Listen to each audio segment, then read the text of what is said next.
I watch them like I always do, hunched over in their rows, bright screens glowing away, pens are tapping away, notebooks flipping open and shut. And as I wrapped up another conference this week, I saw the familiar scramble, attendees furiously scribbling down their half quotes and grabbing screenshots of the slides and typing out notes in shorthand they'll probably never be able to decode later. And I get it. Once upon a time, I was much the same. I was that guy at the conference. I'd leave a keynote with 15 pages of handwritten scrawl, convinced I'd just captured some kind of ancient marketing gospel between the lines. I'd flick through the pages in the airport, high on inspiration as we all are after a conference, and I'd be full of ideas and convinced that I'd hit the ground on Monday morning at the office with some sort of game plan or framework that would change everything. And then nothing would happen. Those notes would end up in the bottom of a laptop bag. They'd be forgotten between a Jetstar snack wrapper and a crumpled lanyard from the conference, something I'll never wear again. I don't know why I keep them. Because here's the thing that no one tells you at conferences. You're not going to remember most of it. Not because you're lazy or deficient, but because we're just not built for that kind of information overload. You sit through 7 speakers in one day. You try to write everything down, but by the time you're on speaker 3, you're already forgetting what speaker 1 even talked about or what they even looked like. Conferences aren't really built for learning. They're actually built for momentum.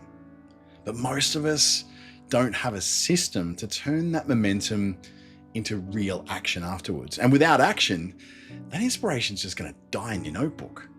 There's a better way. It doesn't need notes.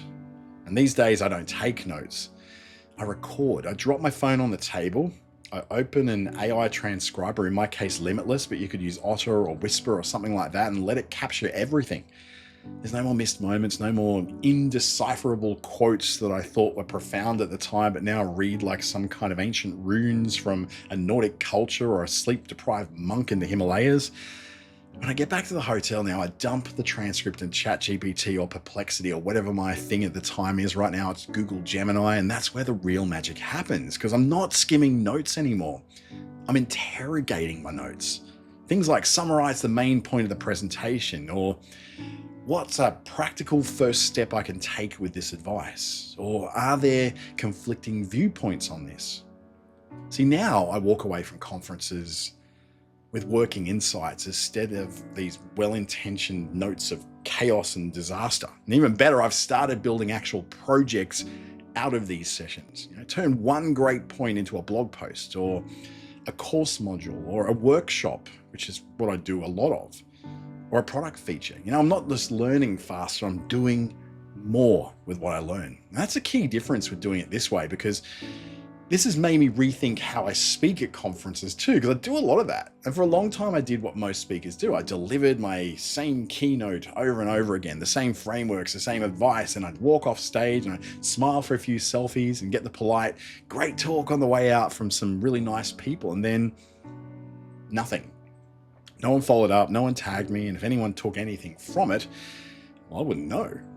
Now I do things a bit differently. Every keynote I give now ends with a QR code. That QR code now leads to something better than a downloadable PDF of the slides. It leads to an interactive AI-powered guide built with Google Gemini. It includes a breakdown of every major point I made. It includes links to tools, articles, books, and case studies I might have mentioned. It'll include prompts that people can use to apply what I taught in AI. And also it gives them the reason to ask questions later on. So at the end of the day, basically, it's like having me in your pocket for a few days. It's not magic in any way, shape, or form. It's just using the tools we already have to create something that's actually useful. And it makes an impression too. Event organizers remember when you do things like these. Attendees talk about it.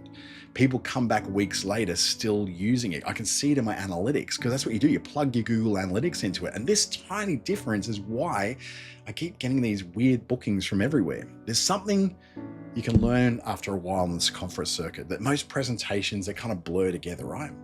It's this sea of PowerPoint sameness, awkward mic checks, and buzzword bingo and corporate jargon. But when you show up and do something different, when you help people actually take action after your session, you stand out.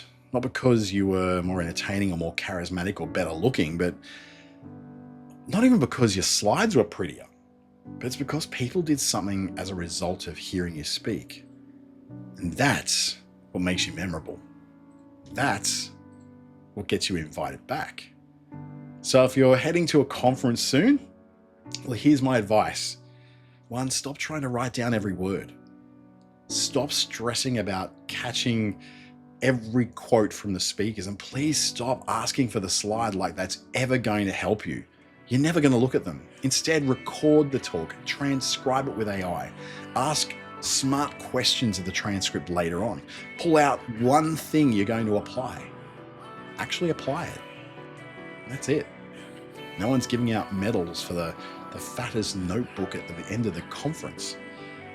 But your bank account and your business and your future self, they're going to thank you for doing this because you're doing something with what you heard. And that's the whole point of why you went to that conference in the first place, right? I'm Dante St. James.